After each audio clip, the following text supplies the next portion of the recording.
Hey, hey, hey, beautiful people, and welcome back to the Cocoa Blend Podcast. I am your host, Jamie Newton Knight, co parenting mama, bio mom, blended family advocate, and your podcast bestie. And today's episode is going to get real honest, real raw, real necessary. Because today we're talking about something that I believe every mama feels at some point, and that's mom guilt. Y'all know about it. I'm calling this one the truth about mom guilt and what I'm learning to let go of. Because let's be honest, guilt can creep in from every corner of our motherhood journey, especially when you're in a blended family or a co-parenting situation. And the more we try to push it down, the louder it gets. So today, I want to talk about it, the ways it shows up, the lies it tells, and the truths I'm trying to hold on to instead. So here's the tip of the week. Ready? You don't have to be perfect to be powerful in your child's life. Yep, that's it. That's the tweet. That's the reminder. Okay? Because perfection is not required, and guilt is not proof that you love harder. It's just something that we've been conditioned to carry. But guess what? We can also learn to put it down. Huh? What'd you say, Jamie? What was that? That's right. I said we can learn to put it down. So let's talk about it. What is mom guilt really? Because y'all know we all have our own ideas. But mom guilt isn't just about feeling bad for missing a recital or snapping at your child after a long day. It's deeper than that. It's the internal voice that says, you should be doing more. You're not present enough. You're messing this up. If you were a good mom, you wouldn't need time to yourself. It's the guilt that shows up after every decision that puts you first, after every moment that you take a break, after every time you hold a boundary with your child or your co-parent. And guess what? Sometimes even with your own family members.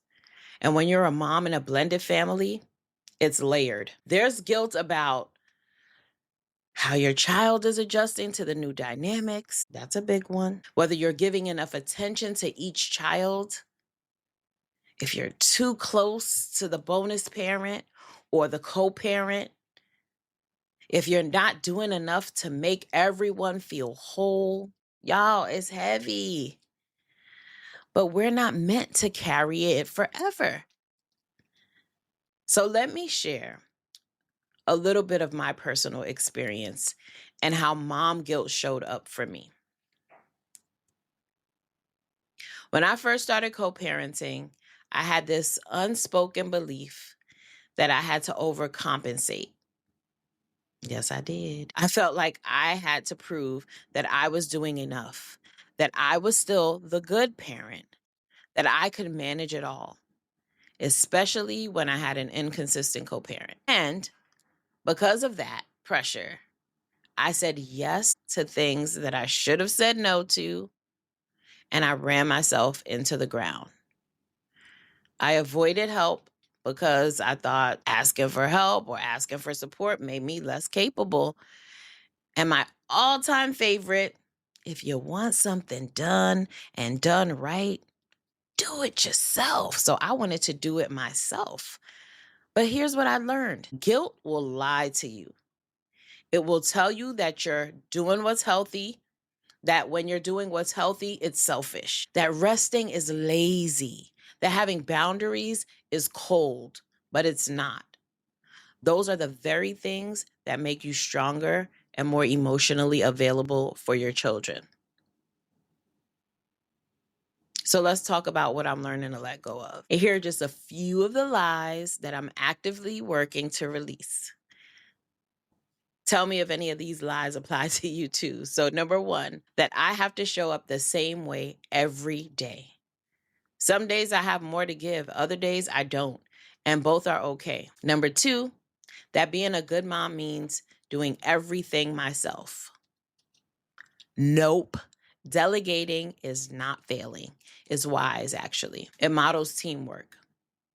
Number three, that I need to be everything to everyone, especially in a blended family dynamics. It can feel like you have to keep every relationship healthy, every vibe positive. You know, good vibes. We're always talking about good vibes, but it's not all yours to manage. Number four, that asking for help makes you look weak. No, ma'am. No, ma'am. Asking for help shows that I value support, structure, and sustainability. That my child will be hurt by my healing, but truth, they're more likely to be strengthened by watching me prioritize emotional health. So let me pray these affirmations for the mamas carrying mom guilt, because I know that there are some of you out there. So you can bow your heads. But as I speak this over you, I want you to repeat it to yourself softly. I am allowed to be tired and still be a good mom. I get to define what a good mom means. I am not responsible for managing every emotion in this house. My worth is not tied to how much I sacrifice or do.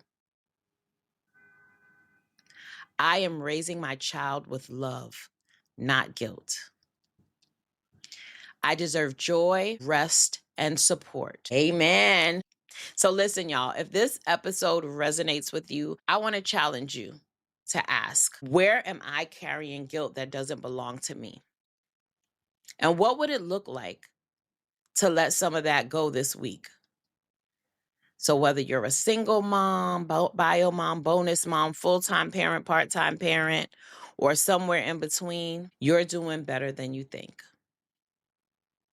So give yourself some grace, let go of the guilt where you can, and know that love is not measured in how much you suffer. It's in how present and whole you allow yourself to be. And here's where you come in. If this episode spoke to you, I would love for you to leave a review wherever you're listening or watching. I want you to share this episode with a mama friend. That one's a good one. Share. And I want you to join the Coco Crew email list for updates and giveaways.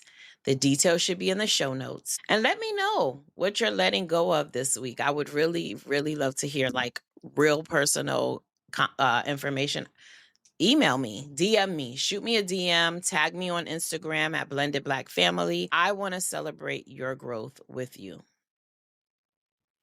But until next time, breathe deep, speak softly to yourself, and remember, you do not have to be perfect to be powerful. God bless.